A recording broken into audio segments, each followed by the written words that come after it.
I grew up in Nigeria and I saw firsthand what happens when politicians are in it for themselves, when they use public money as their private piggy banks, when they promise the earth and pollute not just the air but the whole political atmosphere with their failure to serve others. I need us as Nigerians to please start calling the government out.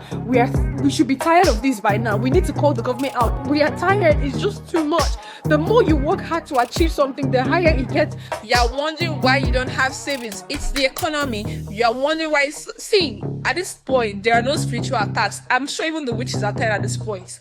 It's the economy. It's really, really, really bad. Like, it's bad like bad. It's not funny. What really shaped me was watching the decline of the family wealth because of terrible economic policies that the country was having. It doesn't make any sense that egg will cost 6.5. Like, I literally can't remember when egg used to cost 800. After I left the supermarket and I go home, my security is bringing NEPA bill, and NEPA bill has gone up by 2 times. Like, it's insane. I can't keep up with these bills. I am so overwhelmed and I'm so exhausted. And one day, for example, the water just stopped running, and it was just a state-run water company just couldn't cope, and we ended up having to dig a borehole and get our own water. But for a long period I had to go out and fetch water. When you were looking for votes up and down, you told us you would give us 24 hours electricity. As you can see, I'm in darkness now, and NEPA has taken the light. Tinubu. Tinubu. By the time I moved to the UK in 1996, there was virtually nothing left, hyperinflation and so on. And my dad gave me the equivalent of what was his last £100 and said, good luck. And now house rent is double. Like, I am so sick and I'm so tired of this, and I really need the government to intervene because I am so overwhelmed. I'm sure many of you are up to date with the story regarding Uguamye out of Nigeria, who dared to criticize the government and the president of Nigeria this week.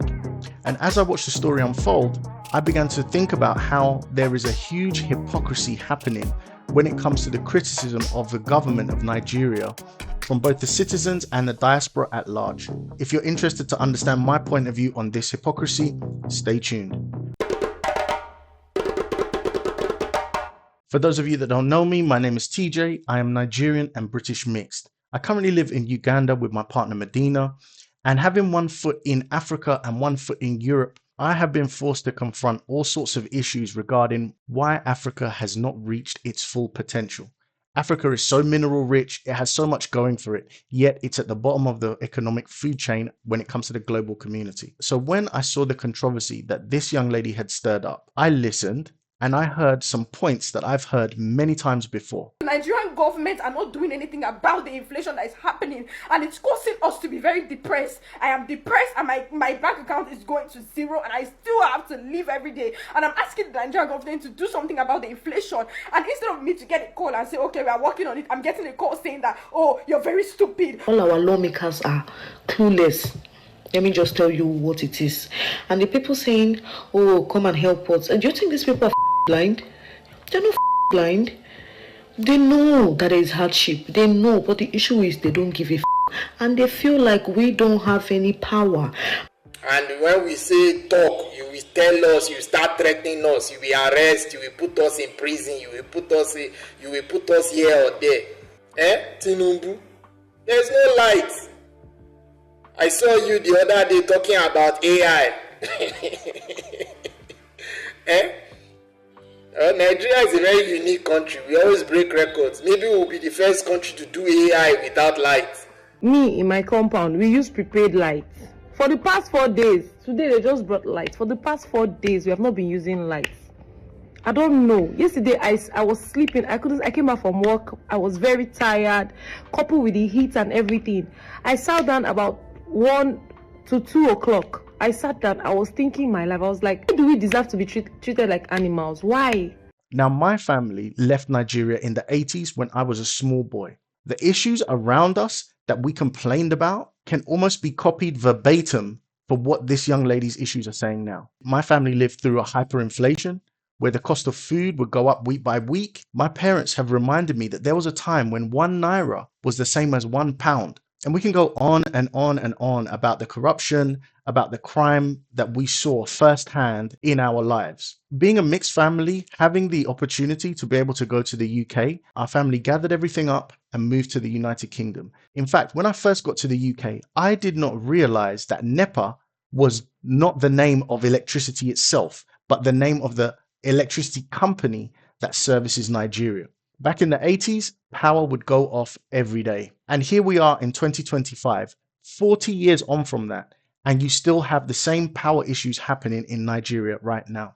So when this young lady pours out her heart, the people in general, the everyday man comes out and says, we support you. This is epitomized by this article that I found. We are all Uguamye. This news channel, Arise, has given a full show dedicated to it, where the narrative is overwhelmingly supportive of this young lady. I want to know what is so different about what she said than what Kemi Badenoch said, the conservative leader of the UK that is of Nigerian descent. I grew up in Nigeria and I saw firsthand what happens when politicians are in it for themselves, when they use public money as their private piggy banks, when they promise the earth and pollute not just the air but the whole political atmosphere. Because whenever she says Nigeria is a really tough place, I was tired of the corruption, I was tired of all the issues that we had to face, I had to go and fetch water, power would go out, there was crime, there was poverty, and the government didn't do what was necessary to build Nigeria out from the troubles that it was in. Nigeria discovered oil around the same time as the UAE discovered oil, Saudi discovered oil, and you can see what those countries have become. Yet look at Nigeria, still suffering 30 years, 40 years, 50 years on. But yet when Kemi says it, she's absolutely demolished, saying that she's denigrating her people, saying that how terrible she is. That same show, Arise, this is the kind of thing that they had to say when Kemi criticized the Nigerian government. I won't be a big fan of anyone who talks down on where they're from. Yes. And I think that seems to be what she represents. She's fond of doing that. That's a Western, image painted of Nigerian society rather than an authentic representation of what Nigerian society is. Correct. And when she says that, when she sounds traumatic about why she left Nigeria, at 16, and I believe that should be around 1996 when we were still, under the military. I do not know the things that she encountered that made her leave on the one hand, and then make her talk in the manner that she talks about Nigeria and about her experiences in Nigeria. I find that worrying for somebody who wants to lead a major party and who ultimately, when she's seeking for votes, to be the prime minister, will need to speak to Nigeria. It looks to me that if you conduct a referendum or a poll, particularly among Nigerians or among blacks of African descent in the UK, I doubt if she will be very popular. Please tell me what she said that was so different from this young girl. And what you could say is that, oh, you know what? This young girl is still a Nigerian citizen, so she is allowed to criticize Nigeria. Yet Kemi Badenoch has left the country and gone and started a political career and a successful career in another country. She now loses the right to have opinion. But you know why Kemi Badenoch's voice is so important?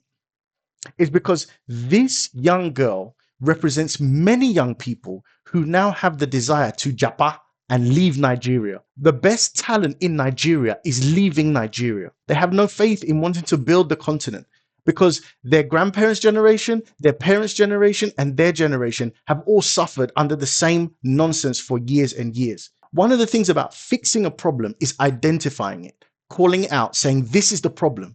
If diasporas aren't allowed to do that, then what hope have we got? If you looked at the top 100 investment bankers in Wall Street today, you'd find a healthy percentage of them are Nigerians. The top brain surgeons in the world today, healthy percentage of them, Nigerians. The top investment banking lawyers in the world today, healthy percentage of them, Nigerians. Sure. What does that tell you? How is it that Nigeria is struggling with the issues it's struggling with, but some of the smartest people in the world are Nigerians? And then you look at where you'll find those Nigerians, and typically it's not in Nigeria.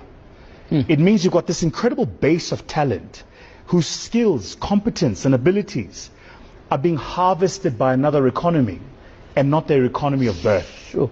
So I want to say this to all South Africans. If you want to destroy this economy, let the talent leave. And mask it as whatever you want. No, Let talent leave. So this is why it's important to understand the mindset of the diaspora that have left, that have japad to Europe, to America, to Canada, wherever they've gone. Because young people like this are supposed to be the future of Nigeria. They're supposed to be the future of Africa. But if you ask 100 young people like this, any of them with skill, talent, any of them that have the ability to become the leader of a major political party in the UK, will just end up saying, I don't have time for this. I don't have the effort for this. I'm just going to go to somewhere where my talents are respected. And that is exactly what Kemi Badenoch did. That's exactly what she represents. And we destroy her for doing that without talking about the core issues of why they wanted to leave in the first place. Why that talent is right now not running Nigeria, instead making a bid to run another country that is not of her economic origin. Instead of calling her a sellout, let's talk about the real problem. Now, I'm one for calling out neo-colonialism, racism, predatory behaviors by all these countries in the West. I've got several videos exposing all of the hypocrisies that those guys try to come and inflict on Africa. But there's also a responsibility that Africans must take. We must be excellent. We must be uncorruptible. We must stop these nonsense practices that do not allow us to get ahead. We must get out of our own way so that people like this young lady can feel like they have a future, can feel like they're building to something, can feel like they can make Africa the continent that we all know it has the potential to be. Now, I'm sure you guys, especially the Nigerians, will have lots of opinions about this, and the comment section is waiting for you to put your opinion there. But if you've got nothing to say, would it be too much for me to ask for you to say the words, let's do better, in the comment section? It lets me know that you're supporting the channel, you like the videos, and you want to see me carry on doing content like this. Thank you so much for watching. I'll catch you in the next one. Peace.